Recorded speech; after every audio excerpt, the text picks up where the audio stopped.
What is up, everyone? If you're looking for Faye, she's not here. Maybe she'll be back next week. I think she's only available like once a week, and that's if she is available. But hopefully she'll be back. Hey, I had a fun time. It was great not talking to myself. But hey, the show must go on, and I need to talk to myself. uh we get the start of fan mail. I think episode 28. I'm probably mistaken, but I think episode 28 is the start of fan mail, where people who I think they did the Patreon, and if you subscribe to the Patreon, they do shout outs to certain tiers or whatever, and you can like request that you get a shout out on one of their shows, and they do like a little funny skit in the beginning. I highly recommended subscribing to the Patreon. I am poor as dirt, so I have not subscribed to the Patreon. Unfortunately, maybe one day. Maybe one day when I get that promotion at work and things start to look better for me. But until then, we're going to do some reviews. Hold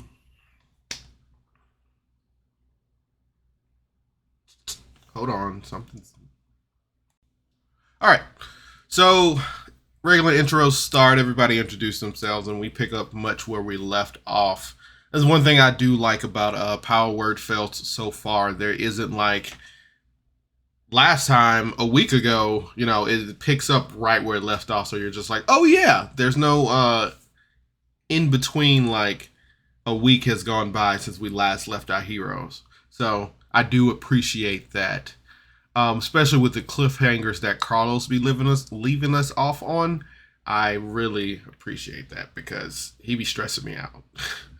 Anyway, Ambrose and Pickles can hear Spunkles. As long as they're holding these little blue rocks, Ambrose and Pickles can hear them. Whoever's holding the stone can hear Spunkles. Spunkles is a dragon-like creature, but not a full dragon. And Ambrose doesn't like any piece of this. See, you say dragon, look like dragon. Ambrose is not having it. Then we come to find out the rock has a speakerphone mode. If you knock on the rock 3 times, it turns into a speakerphone mode. And I feel like Carlos was like, yeah, these rocks are a cool idea. And then after he did it, he was like, I don't think this is a cool idea. Because immediately after that, he was like, you knock on the rock 3 times, everybody in the vicinity can hear Spunkles if he wants you to hear him. And I was just like, okay. Okay. That's probably why it got knocked down to 1 rock later on. That's why I remember it. 1 rock. It was because just keep it on speakerphone, keep 1 rock, don't worry about the other one. But maybe it'll come up later, and because somebody's going to have it in their notes, and they're going to be like, I need to talk to Spunkles. I got this rock. Anyway, I just thought about something in their current situation. But Spunkles can feel like he doesn't have a kinship to certain dragons. It's just kind of like, it feels off. Ambrose continues to sense what kind of creature Spunkles is, and he thinks that he is like a Fey-like dragon. It's weird. I mean, this random guy gave them this dragon, and it's just kind of like, and there's bad news following this one guy, so can't wait to see what what that comes to. Spunkle kind of talks, and he tells everybody that he misses Spunk. He misses his father. He does call Pickles and Spunk his father, his mother, and he really doesn't have much to contribute. He was just it was kind of like, I'm here, I can talk, I am of intelligence, and I'm around. And then he goes back to sleep. Ambrose is already suspicious of Spunkles. But Adalia kind of turns suspicious of him, and it's like he's kind of always listening. He's intelligent. Like, what is that about? That's kind of suspicious. Which it is suspicious that, again, this dragon that they got from this suspicious man is aware and is listening to your conversation. But whatever, we trust Pickles. We trust Pickles. So it's what Spunk would have wanted. Sperrick has not heard from his contact Waterfall just yet. Adalia tells them of her dream of hearing from the hero's light and becoming the new bearer of the hero's light. The one of her sister. She tells them that she doesn't blame them for her sister. And then she tells them that she scried on Ambrose's father, where she heard two voices, and one of them told Commander Boussaint to dispatch of Ambrose, and he was just like, yeah. So Ambrose kind of didn't react too much to that, so he was just kind of like, yeah, my father's a dumbass, blah blah blah. So just seemed like that switch for Ambrose turned off real fast. It was like, I don't know, he looked up to his father, and then he was instantly like, nah. They talk about going back to Evangeline's dad place, Cornelius Abernathy. Ambrose talks about how he doesn't like him, but it's the best shot they got. Like, Ambrose really doesn't like this. He basically called this man every name out the book, but was like, that's all we got. It was the only plan we got. They head out. They say bye to Vilvanus, the excellent host that he needs to be tipped. Vilvanus has been an excellent host. He's been so good that I'm suspicious of Vilvanus now. They make their way to the Jeweled Quarter, and they BS their way into the Jeweled Quarter thanks to Ferric. Apparently, he said his father is Zeos, and he passed the persuasion check. They head in and head over to Cornelius Abernathy's house. They are greeted by the door butler. He's kind of like, why are you here? Blah, blah, blah. They talk. It's like they're trying to see Cornelius. He leads them to the waiting room. As they wait, they see Zanzibar coming down the stairs. Seems like he's collecting on his IOU that Evangeline has left him. And he sees right through their disguise. Like, I don't know what kind of eyes this man got, what kind of, like, spell work or whatever. He's just like, oh, my old friends, how are you? And they're just like, wait, what? How do you know it's us? And he's like, yeah, I just like, you look like you. So, Pickles makes a good point. Yet again, you can't convince me that Pickles doesn't make good points. She's like, I think Zanzibar is going to be a problem later on. And, I mean, he does seem like it's going to turn out that Zanzibar is going to be this all-powerful deity who's just goofing around. What's that guy from Elder Scrolls that's like this super powerful deity that just, like, messes with everybody? But anyway, watch, it's going to turn out to be him. They head to Cornelius' office. It's very noble-like in there. You can tell that this is a man of stature's office. They introduce themselves to Cornelius. He doesn't immediately believe them about Evangeline until Jonathan Bastille, aka Ambrose, pulls out her ashes and her jewelry and, you know, kind of tells him further more of the situation. Idalia does a little bit of her major image again to Cornelius. We find out that Evangeline's mother was a crystal-born.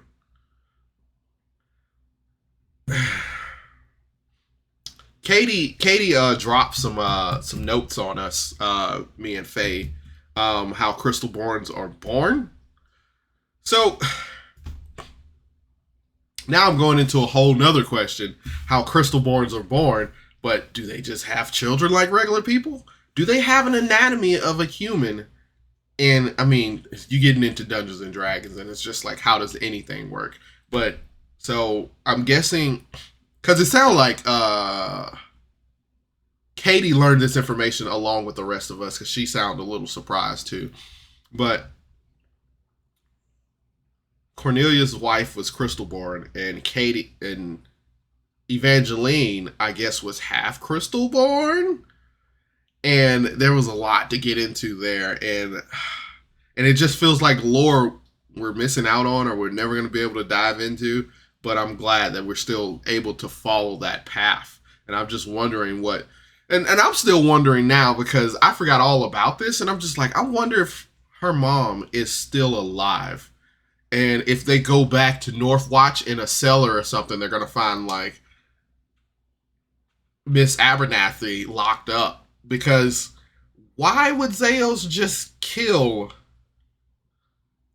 Why would Zeos just kill the person he's supposed to be working with, wife, that had like that he needed? I don't know if he needed his support, but that he had the support of, or he was trying to get the support of. It was just like, I know he wanted to use the Crystalborns for his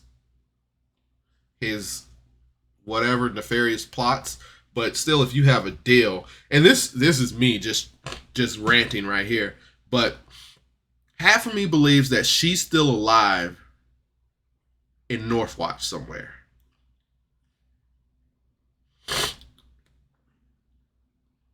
But anyway, I wonder how that works. So if Evangeline was half Crystalborn, or do Crystalborns have like an anatomy that is somewhat similar to humans that they can have children? Or are we gonna find out that Cornelius is a Crystalborn and they, well, no. I don't know, man. It's a lot to think about. We find out that Evangeline's mother went to Northwatch, and she's most likely dead, gone. He sent his wife to talk to Zeos in his place. So, what? I don't know if they ever got into what like exactly Cornelius was doing with Zeos, or if I missed it in this. So good to have a second person, but if I just missed it in this episode, but um I just wonder what they were actually talking about. What kind of deal was Cornelius making with Zeos?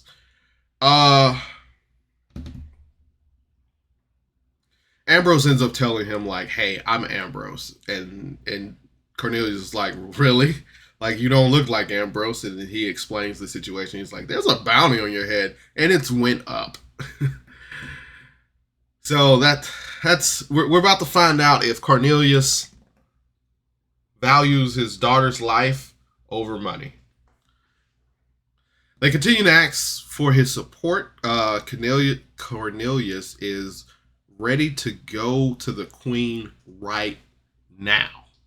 He's ready to go right now. He's like, let's get this party started. So that's where the episode ends.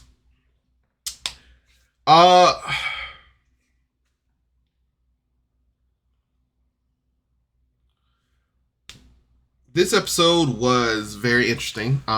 We find out the worst part about this episode is Evangeline stuff. Like,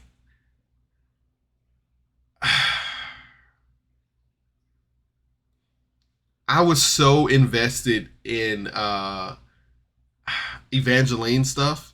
Like, she had such a, like with the prince and Poppet, and then you come to find out, then she dies, and then you find out more about her, and it just seems like when you're writing the story and you know, like, I don't know how most people do it, but I like to include my players in the story. So if I'm writing a story, I get my players' background and I build the world, not around them, but I include them in the world.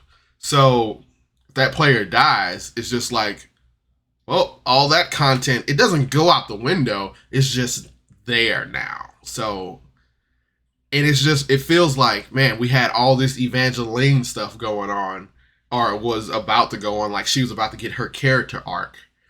And it's like we still got to experience it without Evangeline, but we're not getting the full experience because Evangeline's not here. And you could tell Katie's like, I want to know more, because I feel like Adalia is like super invested in this Evangeline. And it's just like, I think I asked her this when this episode came out, and I was just like, how hard is it not to get out of character or like respond as Evangeline, wanting to know what happened and what's going on while playing Adalia? Like that must be real hard. So I don't know. That is a corner that just kind of like sucks, but it also is good that it's still there. So I think Evangeline's mom's still alive. I'm very much a believer that anybody killed off screen is still alive. Anyway, but yeah, I mean, we had the thing with Spunkles. We got to the jeweled quarter. We got to meet Cornelius, and he is up in arms and ready to go forth on Zeos. It was a decent length episode, but I mean, not much really happened this episode, but we did get a lot of information. I really like the tail end of this episode. So I am going to in Zanzibar. We can't forget Zanzibar. I'm definitely going to give this episode a 7 out of 10. I really like the mystery of what's going on, but it's like I said, we're probably not going to get a lot of closure from Evangeline's side of things. But who knows? That might come up later. But right now, it just kind of seems like we got Evangeline stuff going on without Evangeline, and then there's a bit of light movement of the story here. Still waiting on combat. I know it's coming. Still waiting, but still a great episode. I'm gonna give this one 7 hit dice out of 10. Great episode. That's all I got to say about it, man. I wish now I miss having a person. I might have to have several guest stars, or just find somebody. I don't know. I miss Faye already. She was only here for one day, and I already missed her. But that's it. This episode, 7 hit dice out of 10. I thoroughly enjoyed it. If you guys aren't watching the Homebrew, Power Word Fail, Sanity Damage, make sure you hop on it. They're live streaming now. They still upload audio podcasts, so hop on it.